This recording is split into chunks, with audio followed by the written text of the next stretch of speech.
जय श्री कृष्णा, राधे राधे। श्री भगवान जी ने गीता में कहता है, अनन्नश्चिंतान्तिमं जिजोन पर्युपासते तेषां नित्याभियुक्तानां योगक्षेमं वहामि अहम्। आप मेरे शरण में आ जाओ, मेरा चिंतन करो, अनन्य चित्त से मेरा बन जाओ। भगवान प्रतिश्रुति दे रहा है, योगक्षेमं वहामि अहम्। आपका सारा दायित्व तो मेरा है, हमें तो बस उस प्रभु के शरण में जाना है। देखिए, प्रहलाद जी ने बस भगवान के शरण में था, उनके नाम निरंतर जपता था। जो नाम है प्रभु का जो धाम है और खुद प्रभु, इस तीनों में कोई अंतर नहीं है।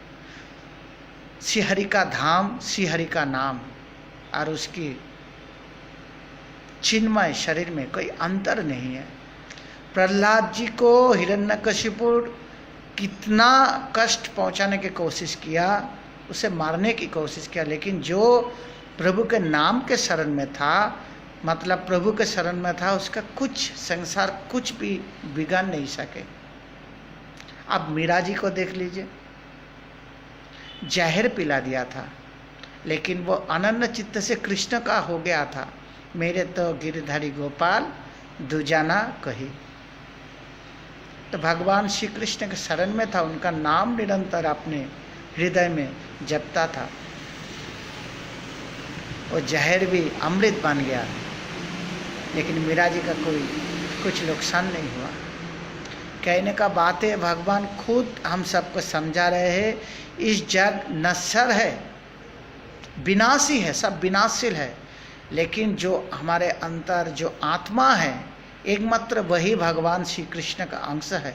गीता जी में प्रभु जी कहता है, मामेकम शरणं व्रज, क्यों कह रहा है मेरे शरण में आओ? क्योंकि हम सब उन्हीं का ही हूँ, बस हम भूल गया हूँ।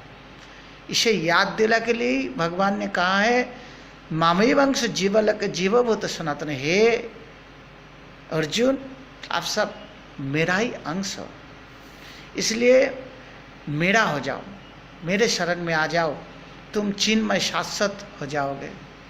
वरना इस विनाशील संसार में तुम बारंबार जन्म मृत्यु को भोग करना पड़ेगा। पुनरपि जननम पुनरपि मरणम। अब देखिए, भगवान श्रीहरि के शरण में जाने का शास्त्रों में पुराण में आया, लाखों श्लोक आया है, जहाँ भगवान श्री कृष्ण जी के शरण में, हरि का शरण में जो जाता है, उनका बेड़ा पार लग जाता है, संसार उसका कुछ भी बिगड़ नहीं सकता। अब अजामिल को देख लीजिए, बस भगवान का नाम ही जपता था, नारायण नारायण, वो भी अपने बेटे को बुलाकर। जमदूत आया, जो साधु संत लोग शरीर को छोड़ते हैं तो विष्णु दूत आता है, और जब पापी लोग शरीर को छोड़ते हैं तो जमदूत आता है। लेकिन उस अजामिल इतना पापी था तो जमदूत आ गया, लेकिन नारायण जी के शरण में था, उनके नाम के माध्यम से, इसलिए विष्णुदूत भी आ गया, उसका मुक्ति हो गया। देखिए, जो नरक में जाने वाला था उसका सद्गति हो गया। प्रभु के नामों का महत्व समझिए, वो साक्षात भगवान है। अब जितने भी साधु संत हैं देख लीजिए, मीरा जी, संत रोहिदास जी, भक्त नरसिंह जी, प्रहलाद महाराज, ध्रुव महाराज, सारे चरित्रों में देख लीजिए, बस वो लोग नामों का शरण में था, भक्ति के शरण में था, गोविंद के शरण में था, सबका बेड़ा पार लग गया, संसार कुछ बिगाड़ नहीं सके। संत नरसिंह जी का एक प्रसिद्ध घटना आता है, शायद बहुत सारे भक्त को याद होगा। तो संत नरसिंह के ऊपर एक नाट्यांकन प्रस्तुत हो रहा था कि संत नरसिंह जी के ऊपर एक नाटक होगा, जिसमें एक भक्त को, चरित्र को, नरसिंह भक्त का चरित्र को आधार देने के लिए एक जो एक्टिंग करता है, कहते हैं ना, उसको बुलाया। लेकिन जो भक्त नरसिंह का चरित्र का अभिनय करेगा वो बहुत ही बुरा आदमी था, लेकिन अभिनय बहुत अच्छे से करता था, एक्टिंग अच्छा करता था। तो भक्त नरसी का जो रोल था उसमें भक्त बनना था, इसलिए वो संत का ड्रेस पहन लिया। वो पापी आदमी नरसी के जैसा तुलसी के माला डाल लिया, तिलक लगा लिया, संत का वेश धारण कर लिया नरसी जैसा। तो रिहर्सल दे रहा था। तो यात्रा जब होता है ना, नाटक होता है, उसके रिहर्सल होता है। तो वो व्यक्ति भक्त नरसी का एक्टिंग का रिहर्सल कर रहा था। तो एक दिन रिहर्सल करने के बाद वो बहुत शराब पिया। और शराब पीने के बाद वो नरसिंह जी का जो वेशभूषा था, उसका संत का जो वेश था, गले में माला डाली थी तुलसी का, वो उतरना भूल गया। और नशा के ख्याल से वो अपने घर की तरफ आ रहा था रातों में। तो कहा जाता है कि एक भयानक सा शब्द उसका पीछा कर रहा था। वो चौंक गया, डर गया, क्या है। पीछे मुड़ा, देखा तो कोई नहीं। फिर सोचने लगा, नहीं कोई तो मेरा पीछा कर रहा है। उसे डर आने लगा, कौन हो तुम। तो कोई कह रहा है, मैं महाकाल हूँ, आपके मृत्यु का वक्त आ गया है। मेरा मृत्यु? हाँ, हम जमलोक से जमदूत आ रहे हैं, आपको लेने के लिए तैयार हो जाओ। वो डर गया। यमदूत भी आए लेकिन उसे छू नहीं पाया। क्यों? क्योंकि वो भक्त नरसी का वेश धारण किया था, गले में तुलसी, कपाल में तिलक, शरीर में संत का वेश था। वो चौंक गया। यमदूत आया लेकिन उसे ले नहीं पाया। बोले, अरे मूर्ख पापी, तू अपने वेश को उतार, तू भक्त नहीं है, तू नरसिंह जी का जो वेश धारण किया उसे उतार दे, ताकि हम सब तो तेरी आत्मा को ले जा सके नरक में शास्ति भोगने के लिए। लेकिन वो उतारा नहीं। थोड़ी देर बाद वह जमलोक से जो जमदूत आए थे वो चला गया।